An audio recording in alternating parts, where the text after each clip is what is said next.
सो है गाइस, यह अपडेट है पश्चिम बंगाल की चीफ मिनिस्टर ममता बनर्जी से। उन्होंने प्राइम मिनिस्टर नरेंद्र मोदी को एक एप्लीकेशन लिखा है। क्या लिखा है मैं आपको थोड़ा सा बता दे रहा हूं। अगर आपको पूरा रीड करना है तो मैं साइड में इमेज लगा देता हूं, आप जाकर रीड कर लेना। उन्होंने एप्लीकेशन में लिखा है, मैं आपका ध्यान देश भर में बलात्कार के मामलों की नियमित और बढ़ती घटनाओं की ओर दिलाना चाहती हूँ, और कई मामलों में तो हत्या के साथ बलात्कार भी होते हैं। उपलब्ध आंकड़ों के अनुसार यह देखना भयावह है कि पूरे देश में प्रतिदिन लगभग 90 बलात्कार के मामले होते हैं। इससे समाज और राष्ट्र का आत्मविश्वास और विवेक हिल जाता है। इसे समाप्त करना हम सभी का परम कर्तव्य है ताकि महिलाएं सुरक्षित महसूस करें। ऐसे गंभीर और संवेदनशील मुद्दों को ऐसे नृशंस अपराधों में शामिल व्यक्तियों के खिलाफ अनुकरणीय सजा निर्धारित करने वाले कड़े केंद्रीय कानून के माध्यम से व्यापक तरीके से संबोधित करने की आवश्यकता है। प्रस्तावित कानून में ऐसे मामलों की त्वरित सुनवाई के लिए फास्ट ट्रैक विशेष अदालतों की स्थापना पर भी विचार किया जाना चाहिए। त्वरित न्याय सुनिश्चित करने के लिए ऐसे मामलों में सुनवाई 15 दिनों के भीतर पूरी की जानी चाहिए। उन्होंने यह पोस्ट अपने एक्स पर शेयर की है। आपकी क्या राय है, आप कमेंट में जरूर बताएं। नेक्स्ट अपडेट है निर्मला सीतारमण, जो की वित्त मंत्री हैं। इन्होंने कहा कि 2047 तक भारत विकसित देश बन जाएगा, ऐसा इनकी सरकार का मानना है। आप देखिए छोटा सा क्लिप। उसी श्रृंखला में इस बार, क्योंकि इस बार बजट में, जुलाई के बजट में, चुनाव होने के बाद के बजट में हमने प्रमुख स्थान एमएसएमई को दिया है, और ये कंसल्टेशन चुनाव से पहले भी हुआ, इस बजट तैयार करने के ठीक पहले भी हुआ।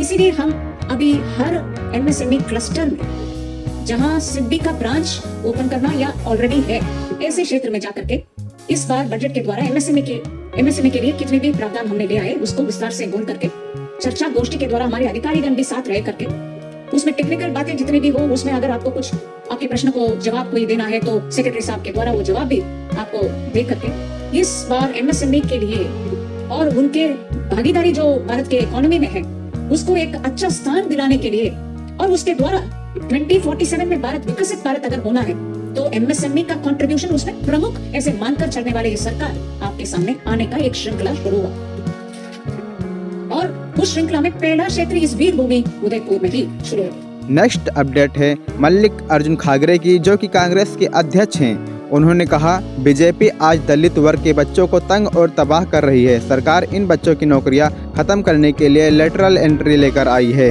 लेकिन जैसे ही राहुल गांधी जी और सभी लोगों ने मिलकर आवाज उठाई तो सरकार ने लेटरल एंट्री का विज्ञापन वापस ले लिया। आप देखिए पूरा वीडियो, वो क्या कहते हैं।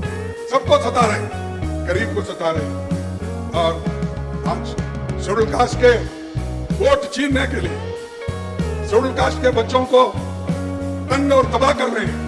अब उसी तरह उन बच्चों को, जो पढ़े लिखे बच्चे थे, उनको जो नौकरियां मिलते थे, वो नौकरियां खत्म करने के लिए उन्होंने लैटरल एंट्री शुरू करी। क्या आप यूनियन पब्लिक सर्विस कमीशन से अगर बुलाए, क्या उसमें होशियार लोग नहीं मिलते? आज तक जितने भी आईएएस आईपीएस बने, आईआरएस बने, क्या वो सब बेवकूफ थे? तुम्हारे पास ये होशियार लोग हैं आरएसएस और बीजेपी में, और ये काम जो कर रहे हैं गलत कर रहे हैं। इसकी आवाज राहुल गांधी जी ने उठाई और बाद में सब बाकी के लोग भी इसको शुरू किए, तो फौरन वो समझ लिए ये कहाँ एक बहुत बड़ा दंगा होगा, इसीलिए जल्दी वापस लो बोलकर रातों रात वापस लिए। तो आपकी क्या राय है इस बारे में कमेंट में जरूर बताएं। नेक्स्ट अपडेट है यूपी के सीएम योगी आदित्यनाथ का। इन्होंने कहा कि अगले 2 वर्षों में 2 लाख यंगस्टर को नौकरी देंगे। आप देखिए पूरा वीडियो, वो क्या कहते हैं।